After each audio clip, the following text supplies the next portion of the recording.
social movement group, the Los Angeles Labor Community Strategy Center, has a group called the Bus Riders Union, and their motto is, we're looking for people who are looking for us.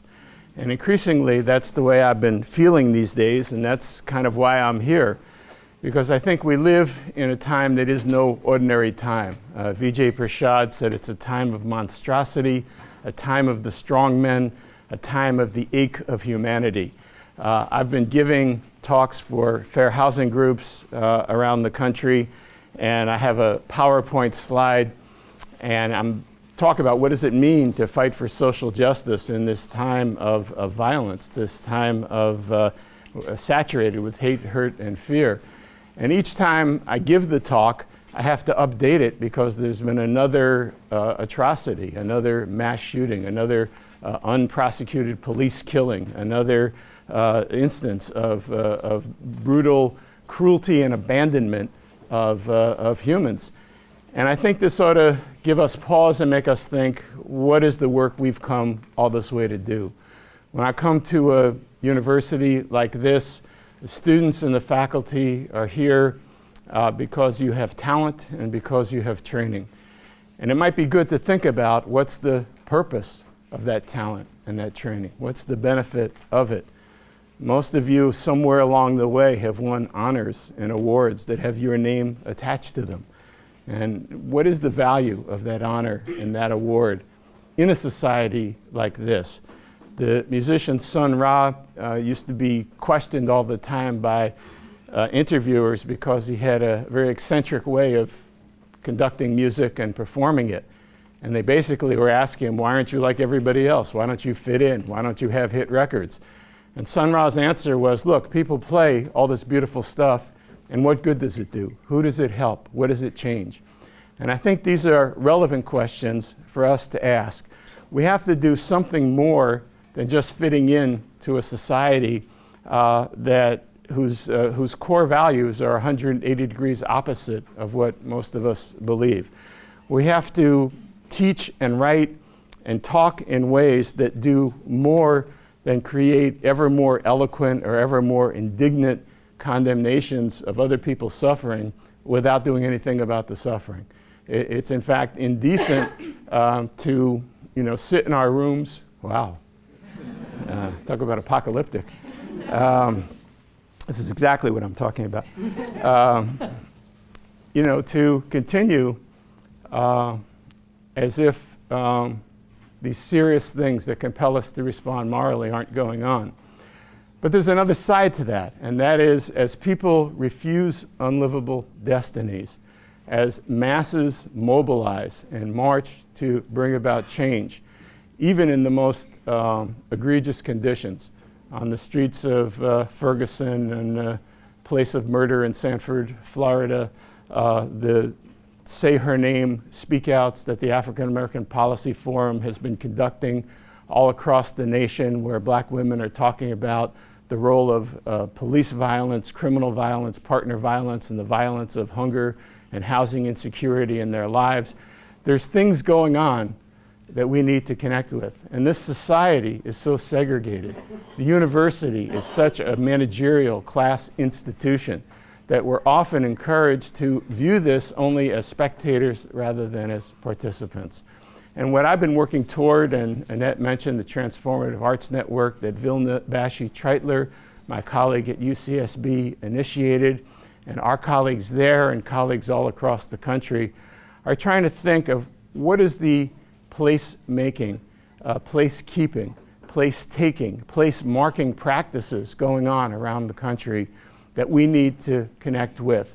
If we're looking for people who are looking for us, who is looking for us? What is it we can do with them, and how can we accompany them? So I'm here today to talk about placemaking, and over the weekend I was reading Rebecca Carter's extraordinary book, Prayers for the People, about anti-violence movements in New Orleans, and she talked about their insistence on occupying public space. And I'm going to talk a little later about some other places in New Orleans, but she talks about one particular site that is important for them to come to demonstrate at, to grieve their dead and to insist that the lives lost by criminal violence, by police violence, by hunger, are worth grieving. That those people are still loved, to welcome them back into the community, to, in many ways, bring the dead back to life by standing in particular physical spaces and refusing the dehumanization that permeates their community. And Carter says placemaking is a kind of world building that is both retrospective and forward thinking, involving simultaneous and frequently site-specific acts of remembering and imagination. The insistence on parade participants in New Orleans of going to the neutral ground on South Claiborne Avenue that was once a black community destroyed by urban renewal, the pylons of the freeway that they call the bridge over it make it an unusual place to have social gatherings.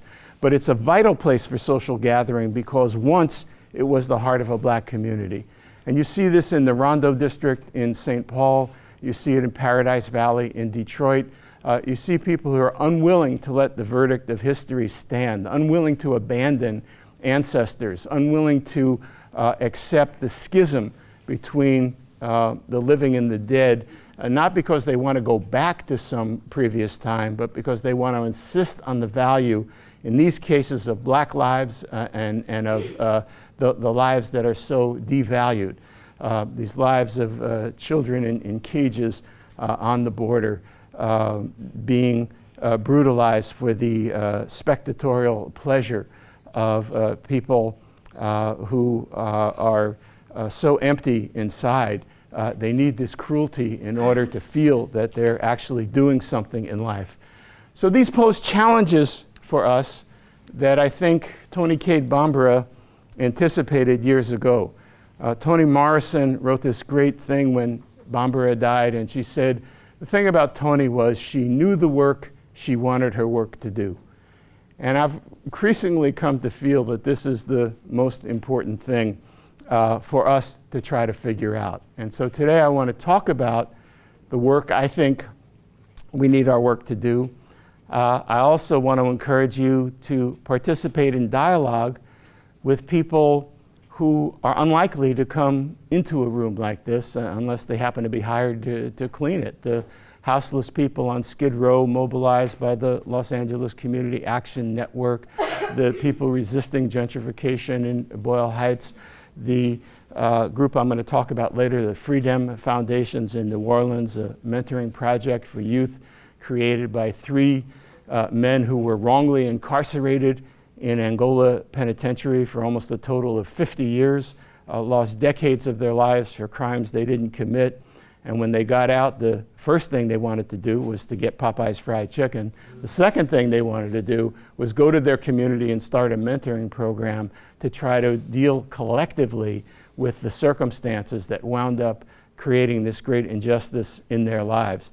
And I'll tell you a little more about them later. But knowing the work we want our work to do is the issue. I've been pursuing this in 2 particular ways. The first is this book, How Racism Takes Place, where I'm thinking about spatial and social imaginaries. And I want to emphasize that this is a book that came out of accompaniment.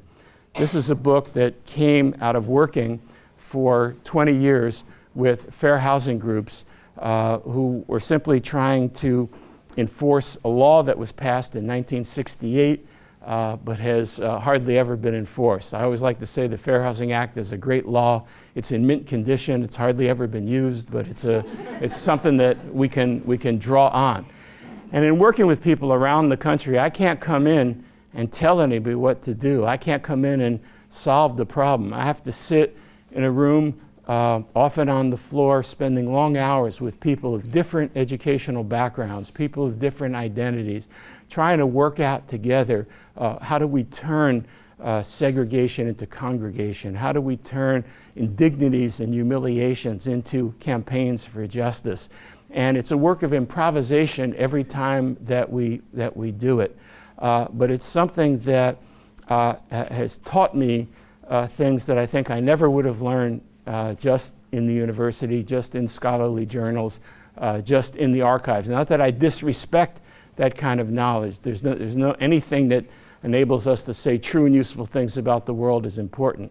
But what I'm saying is that the experiences that led me to produce How Racism Takes Place not only exposed me to the perniciousness of what Annette mentioned earlier, this white spatial imaginary, the hostile privatism, the defensive localism that relegates people of different races to different places, that creates opportunity hoarding and resource hoarding in some places and externalizes nuisances and hazards onto the people least able to defend themselves. But what I also saw, and I devoted the second half of the book to this, are the placemaking ideas that come from the survival strategies of aggrieved people. And in this case, I was dealing with black communities in Houston, in Brooklyn, in Los Angeles, in St. Louis, and trying to say not only what's been done to them, but what do they know? What do they think should be done? What is the eyewitness testimony to some of the worst depredations of this society, and what can we learn from it? Rina Ben-Mayor says that it's one thing to be oppositional, it's another to be propositional. You know, it's easy to be against bad things, but being against bad things doesn't make you good. Being against bad things doesn't mean that you can actually make the world any better. And sadly, it often falls to the people who have been most injured by this society to imagine how it might become decent, how it might become fair, how it might become just. And in many ways, the things that I encountered in this book, to me, are miracles. The resistance of Project Row Houses in Houston and the guidance they got from Horace Tapscott's work in LA with the Pan-African People's Orchestra, the writing of Pauline Marshall, the civil rights activism of Percy Green in St. Louis. These are provocations, attempts to change the world that I think we need to be connected to. And so that led to this book, which I wrote with my partner, Barbara Tomlinson, Insubordinate Spaces, where we talk about improvisation and accompaniment for social justice. Our key concept here is accompaniment. This is something that was used by Jean-Bertrand Aristide's Lava La movement in Haiti, but we draw most directly from the teachings and the activism of Archbishop Oscar Romero in El Salvador, who in the 1970s, late in his life, he was a man in his 50s who had risen through the church hierarchy in a society, a nation run by the 13 wealthiest families. And he started to feel it was meaningless to preach the gospel in a world where injustice was pervasive.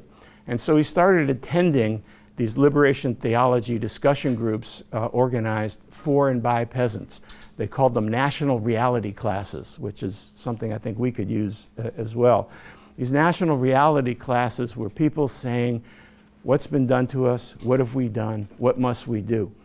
And in dealing with the social group that he had shunned, that he had scolded, whose interests, who he saw as the sad victims that he might feel sympathy for, Romero found answer to his own problems, to his own alienations. And he said, you know, we have to figure out accompaniment. So accompaniment, he says, is like people walking down a road together, keeping an eye on each other, and always putting first the needs of those who are likely to be left out. He said it's not really possible if you have meat and bread on your table and a roof over your head and you can get a good night's sleep every night. It's not really possible for you to really know what it's like to be hungry and homeless. And if you're hungry and homeless, it's almost impossible you to forgive the indifference of people who are well-fed and well-housed and seem to have no regard for you. But Romero says we've got to try to figure it out. It's not going to come easily to us. We can't automatically unite. And there are many ways in which we'll simply reproduce the illnesses of this society, the paternalism and condescension of the educated and the elite, the desperate desire for revenge, people who have been hurt wanting to hurt among the poor. But he said we can accompany each other, and through processes of improvisation, of creating new social forms, we can bring about something new. And he uses the word from Catholic theology. He says the preferential option for the poor, which doesn't quite carry the meaning. In English, option is like choice, a choice on a menu. In Spanish, option is more like commitment. And when Romero talks about the preferential commitment for the poor, he's also talking about who's likely to be left out of any particular situation, because the poor leave people out. It might be the sexually non-normative. It might be the person who's not a citizen or doesn't speak English. And so we have to put first the needs of those who might be left out. We don't give anybody a blank check to behave whatever the way they want, but we don't say they've got a problem. We say we've got a problem, and we try to work it out through improvisation. And that brings me to the final principle before I'll get into the real visual stimuli of this talk. And that is when Malcolm X formed the Organization of Afro-American Unity in 1964, he said that we come from a community that's produced all these incredible jazz musicians. And he says the jazz musician, who he considers to be playing a black form, even if they're not black, is different from the white musician, who he considers to be somebody playing a white form, even if they're not white. But what he says is that the white musician can play good. The white musician's a good technician. But the white musician in classical music is taught to play what was played before, to play the notes, to replicate something that already existed. The jazz musician improvises. The jazz musician listens and learns and works together and creates something that has never existed before. And he said, that's what you and I have to do. We have to create a social system and a social theory that never existed before. Don't be fooled by saying, do you want Republicans or Democrats? Do you want capitalism or socialism? Do you want black power or integration? He says, we have to improvise something that fits our needs, that comes out of our experience that didn't exist before. Essentially what he's saying, it's not the path that you take, it's the path that you make. Nobody will do for you what you fail to do for yourself. And so this is where, these are the principles I think are most relevant to us. But things are happening everywhere. And so I wanted to say that we're at a moment of radical conjuncture. A moment of conjuncture happens rarely in history. The Paris Commune was that moment. The 20s and 30s in the US was a moment like that, the 60s.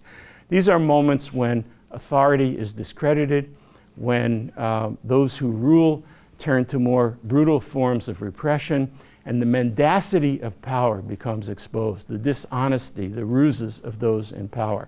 And that means people will leap forward to create a world of their own. This book, Unbreakable Resolve, is the book I mentioned earlier, written by Daniel Riedel, Jerome Morgan, Robert Jones. Three men come out of an unjust incarceration, they get exonerated, and they go back to their community, and they create a pedagogy, they create a learning program, which they learn from 11th and 12th graders who were their pen pals when they were in Angola. Kalama Yasalam and Jim Randall's two teachers in the New Orleans school system had a program called Students at the Center. Part of what those students were asked to do was to reconnect, to reconcile themselves to somebody in their community who might be forgotten. And Tarian King and Wesley Alexander started writing letters to people in prison. An inmate named Jerome Morgan wrote back to them. At 18, Jerome was convicted of a murder that he not only didn't commit, but couldn't have committed. The parish attorney suborned perjury from a couple of witnesses, told them to say, everybody says Jerome was there, everybody says Jerome was the guy, and if you don't say it, we'll charge you. So they charged Jerome, and in a 30-minute trial, at the age of 18, Jerome was essentially sentenced to life in Angola. And what he did is that the second he got in there, he did what he had always done in Pontchartrain Park and other black neighborhoods in New Orleans. He started looking for people who were looking for him. And so he connected with Robert Jones, he connected with Daniel Riedel. He didn't let their convictions discourage them. He connected with an artist in prison named Callie, who had done some things, was convicted of some frightening things. And Jerome and the others refused to disown him. They struggled to find what there was left to love in Callie. And Callie became the spokesperson for people in their part of the prison with the things that he drew. In writing letters, Tarian King, Wesley Alexander, two students, connected with Jerome. Jerome wrote back to them, and they found each had something that the other needed. The students became convinced that Jerome had been wrongfully imprisoned. They got in touch through a teacher named Mosi Makori with the Innocence Project. The Innocence Project looked into this case, and within 6 years, Jerome walked out of Angola a free man. He and Robert and Daniel wrote this book. They have a barbershop, they have a candy store, they have a youth mentoring program. I brought 6 copies of this book, which I hope you will liberate. We're taking a temporary truce from the commodity system of Western capitalism. You can have this book, but if you take it, you've got to pass it on to somebody else when you're done. Those of you who are teachers, however, I would like you to pay special notion to it, because we're bringing Jerome and Robert and Daniel to California in February. This will be their 3rd visit. They're going to be speaking to classes at Santa Barbara and UCLA. I would love to have them come to USC for a day and speak to you directly about what they're doing. And we're asking people to assign this book during the semester or the quarter when they come here. What Jerome and Daniel and Robert do might not be what any of us in this room would do, but they've earned the right to say what they say, and they've created a successful program that speaks to a population that is completely demonized and forgotten by the powers that be. This book also came out last year. It has an introduction co-authored by Josh Kuhn of USC. It's a remarkable book. It's Ruben Guevara, Confessions of a Radical Chicano doo-wop Singer, and it's basically a counter-history of race and place in LA. It's going to be joined next year by the memoir of Nobuko Miyamoto, who started the Asian American dance group called Great Leap. Both of these are artists who have done place-specific interventions of creating alternative archives and alternative academies in Los Angeles that project a just future in the face of injustice. We live at a moment when these testimonies are coming forth. They're not just books to read or enjoy. They're not just things to sympathize with. The suffering of Jerome Morgan, of Ruben Guevara, of Nobuko Miyamoto is not just another item for a Hallmark after-school special where we can feel bad for somebody else and then feel good about feeling bad.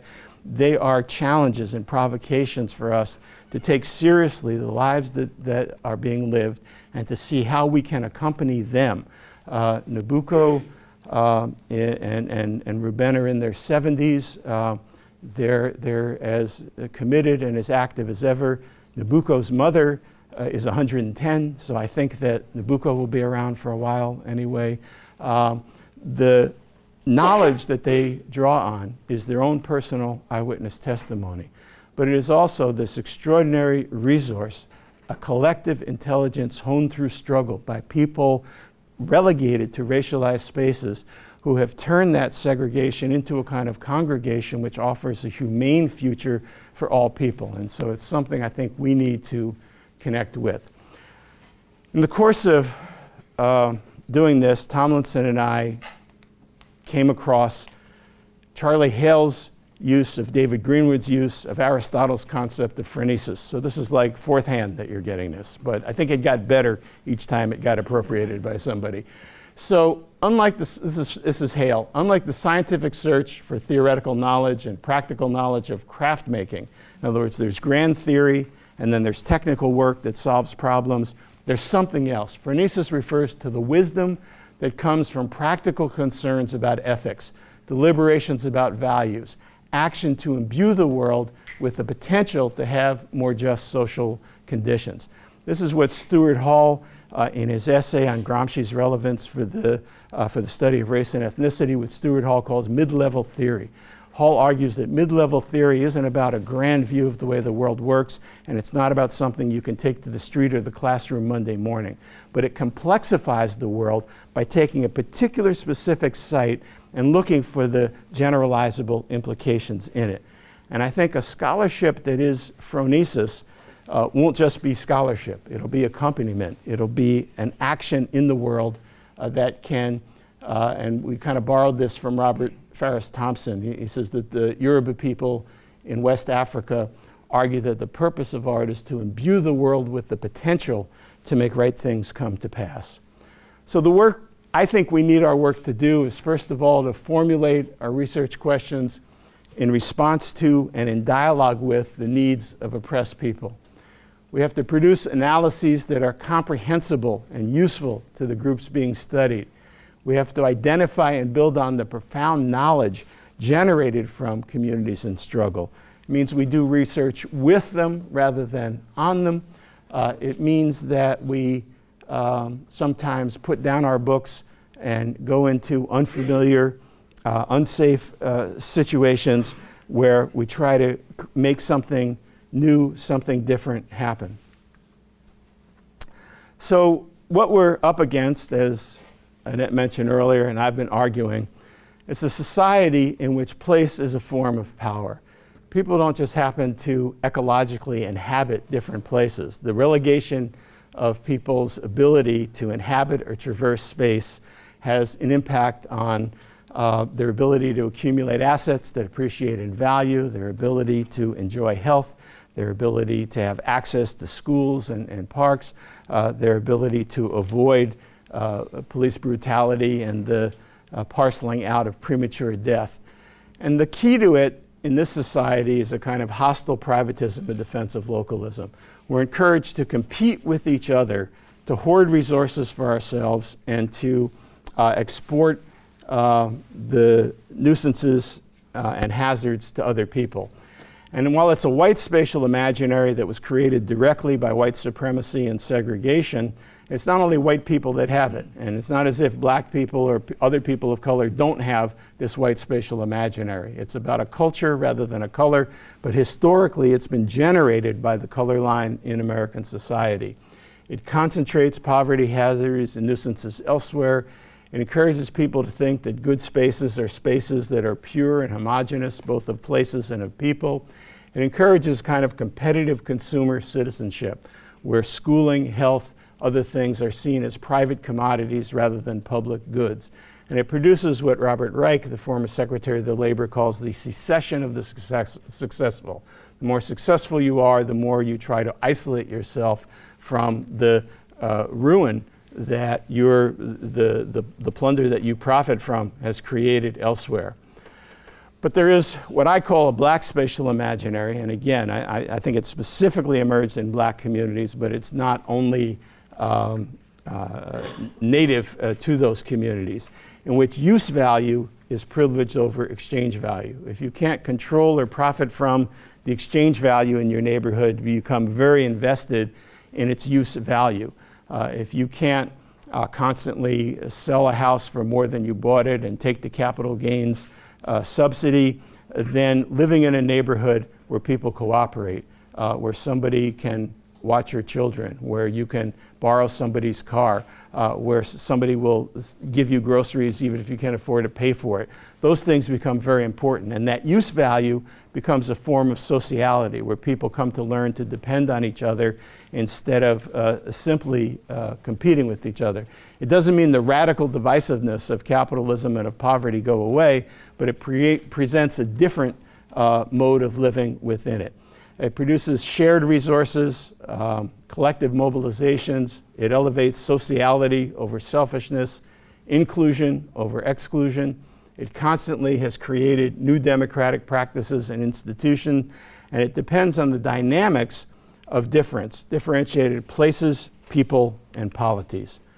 So what I'm saying is that for many years in the fair housing movement, we try to think about what is it about people, about their personalities, about their philosophy, about their religion, about their political point of view that causes them over and over again to discriminate, to hoard resources for themselves, to take advantage of people by using essentially whiteness as a racial cartel that monopolizes assets that are passed down across generations. And we came to see that we were asking the wrong question. Instead of asking what kind of people produce these segregated places, we started to ask, how do segregated places produce certain kinds of people? And if we can create different places, that this is probably a better way of changing people than a lecture on their philosophy, their religion, their personality, an analysis of their psychology. So this property system produces profits through inequality. It's to my advantage to have other people be poor. And if I'm part of a homeowners association, we have a legal fiduciary responsibility to each other to increase the value of our property at the expense of everybody else. It means advantage areas trap rents, hoard amenities, advantages, and opportunity. Areas taken advantage of experience disinvestment, transience, concentration of hazards and nuisances. In other words, all the things that are criminogenic. And so things that lead to crime and then are blamed on the identity of the people in those neighborhoods are actually created by creating places that are disinvested, have these difficulties attached to them. So urban planning from above recognizes that these problems exist, and then it consistently makes them worse. It engages in forms of urban renewal that are simply expose communities of color to serial displacement, to what Mindy Thompson-Fullilove calls contagious destruction. It's actually in the interest of investors, owners, and high-end consumers for there to be desperate neighborhoods whose property values are so low that the land can be acquired and subsidies can be given to it to build it up. Zoning practices and tax abatement subsidize their interests by taking advantage of people who have been disadvantaged and taken advantage of. Renewal raises rents, taxes, and the prices paid by current residents who are often asset poor. So we have a way of dealing with urban disorder by creating a Potemkin village of order that displaces people and produces more disorder in other places. So the system promotes hostile privatism and defensive localism and shatters social cohesion. The question is, how do we create processes that produce something different? And let me talk about what this is, and then I'll finish with some examples of this. This is the Shapeout System. This is what used to exist on the docks in San Pedro, in Oakland, New Orleans, Houston, New York. It's the way longshoremen worked in the 1920s up until 1934. And the way it worked is the way our society works in a lot of ways. People would line up and they'd beg to go to work. And the foreman would have buttons. And if he gave you a button, you got to work that day. And if he didn't give you a button, you didn't. So you're there pleading, competing with other people, trying to get some work.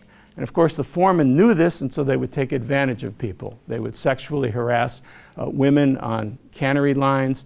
They would have men insist that they give them a bottle of whiskey, that they introduce them to their daughters. They would do all kinds of vicious things because of this unequal power relationship. Sometimes they would throw the buttons on the ground, and the foreman would laugh as the men scrambled after them, fighting each other, desperate for a day's work, or in many places, a half day's work. This was how work was organized until 1934.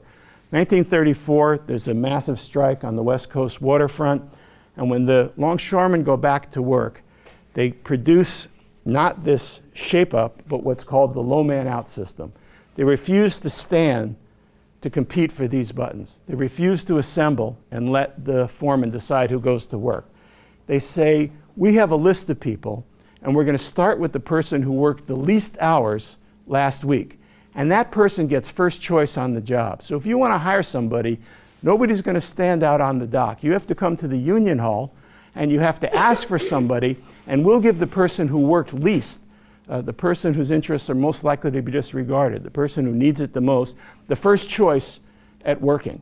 This is a form of job sharing among desperately poor people who really needed the money, but figured that they were better off sharing the job, having a low man out system that would spread the resources around instead of competing with each other. And this ruled on the waterfront for 25 years. It eventually took automation to get rid of it. They had to bring in cranes and have machines do the work because the workers refused to give up the low man out system. The low man out system not only gave jobs to people, it created a different social charter, a different sense of place on the waterfront and off the waterfront. that basically men who used to look at their shoes and were afraid to look the boss in the eye would come to work and they would say, okay, I'm doing this work, you tell me what you want done, and I'll get it done by the end of the day. But you can't stand here and yell at me and stand over me. We'll work it out and get it done. So there was a dignity between labor and management. When these men came home, previously they had done what oppressed people do. You've been hurt, you want to hurt. And they had huge instances of alcoholism, of wife beating, of child beating, of kids running away from home because their angry fathers, frustrated, came home from work. Once the low man out system came in, being a longshore worker was a different thing. And people came home and they had different relations with their families. They had different relations with their neighbors. They actually created around the waterfronts in different places, especially in Venice, here and in North Beach, in San Francisco, communities in which workers became intellectuals, they became poets, they became musicians. They had a different way of being in the world because they had changed the physical relationships. They had created a new social charter. They created a process that produced a different kind of person. And this is what I see going on around us today. This is the work of the Alliance for California Traditional Arts and the Building Healthy Communities program in Boyle Heights.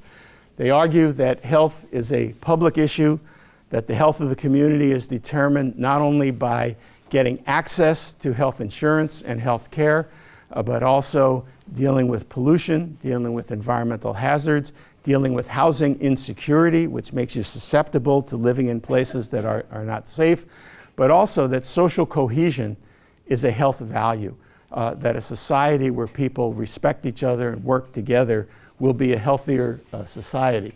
And so they've created health practices that are built around a number of things. They do health education through quilting, through embroidery, through son jarocho fandango music performances, through silk screening, through youth radio programs. All of these are arts, but they're considered to be health programs because they're creating different spatial relationships in Boyle Heights, and they're bringing forth people to act differently. They're also engaging in property sharing in the same way that those workers in the 30s did job sharing. They're developing the idea of community land trusts to try to take speculation out of housing, and they're also trying to do it in a way that deals with some of the shortcomings that community land trusts have had. Community Land Trust is a product of the Black Spatial Imaginary. The first ones were created in the 60s by Charles and Shirley Sherrod in Southwest Georgia. They were ways in which people who had been denied access to assets that appreciate in value could have decent housing. You make a modest profit when you sell your house, but the land is owned by the corporation. But for people who otherwise would be renters, it's a good deal, but occasionally community land trusts have been used to make a few people get advantages, and that increases their distance from the rest of the community. So what the East Los Angeles Community Corporation is trying to do is to have a land trust that's also a social movement, a community forum, in which people in the housing and not in the housing decide what housing will be built, what will it cost, how will it be administered. This is building on what we see in many places, experiences of placekeeping. These are Mardi Gras Indians in New Orleans going to the Claiborne Overpass. This is the skeletons, the bone crew on Mardi Gras Day. Basically, this looks like just foolishness, but it's actually a crime control effort by the community. Instead of calling the police on people, what happens is on Mardi Gras Day, the skeletons go, they find the roughest guys in the community, they surround them, and they invite them to become part of their group. And instead of shunning them, they say, yeah, you're really bad and we're bad. Let's use this badness. And these people, instead of becoming hustlers and gang members and threats to the community, become defenders of it by being embraced, by being brought in. This is, I don't have time to go into all of these. There's one in Houston. This is back to Boyle Heights. This is the form of regeneration. Those are altar makers who recreate relations between the living and the dead by taking material and organic objects and creating altars in which people place themselves in history, tell their personal stories. And they create new processes in this way. Here's a process that creates new people. When you go to these meetings, you don't just show up. You have to arrive, and that means you have to be aware of what's around you and the difference of people who got there. You have to look for agreement, not a rule, not pass a resolution, but what do we agree on? You have to connect with other people, and then finally, when you finish, you affirm what it has been to be there. This way of working is done in quilting groups. It's done in the altar makers. It's done in the book La Vida Diferente that George Sanchez wrote the introduction to, a book by high school students talking about what they love in Boyle Heights. So these things produce new polities, new people. They reconstruct the property system. Roberto Bedoya says that we not only have to think about place making, we have to think about place keeping, that is fighting against displacement. We also have to think about place marking. How can people make an impact on the physical environment in which they live to show it as their own? Annette Kim, along with Krisman, has this great piece on property outlaws where she talks about people providing a glimpse of a new spatial order by institutionalizing the inclusion of the formerly marginalized into the public imagination of the city, reformulating the socio-political aesthetics of what is valued, desired, and beautiful.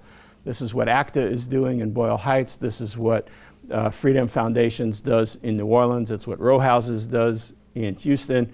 It's what Project Rebuild does in Chicago. So these create forms of resistance that are oppositional. They create regeneration that is propositional, and they encourage people to work together. So this is the wheels of a mill. And if this society were a mill, everybody would be encouraged to be the strongest one and to break the weak. We have a terrible misallocation of resources, an imbalance of wealth, an imbalance of training and opportunity that gets worse every year. And the argument is if the rich get so much richer than everybody else, this will be good for the poor because they'll hate being poor and they'll try to be one of those people who are wealthy. But as long as you have one wheel that's strong and other wheels that are weak, in a mill what happens is the strong wheel will break the weak ones and the whole mill stops. Our society figures if it can make the 1% incredibly strong and wealthy, that'll propel the whole society. But what it does is break the mill, it breaks the wheels, it prevents us from working together. So there are things that are in process, things that are in place that are important for us to become part of. Reverend Mas Kadani, who's featured in another book, Louder and Faster by Deb Wong, an ethnomusicologist at UC Riverside, talks about Taiko drumming as one of these placemaking practices. Reverend Mas Kadani says at a certain point, you just have to get out there and do it. Without conditions, without calculating, without needing to be in control, just dance and come alive and be connected. Which reminds me of the Silver Convention, 1970s, who say just get up and boogie. I cite the Silver Convention to prove that Germans have a sense of humor, but also to prove that we don't need somebody, a knight on a white horse, to come in and save us. No new election, no new technology, no emergence of a new generation, no meme on Facebook is going to transform our circumstances. It essentially comes down to us to make the change that we want to be part of. And I think at this moment, there's great urgency to do that.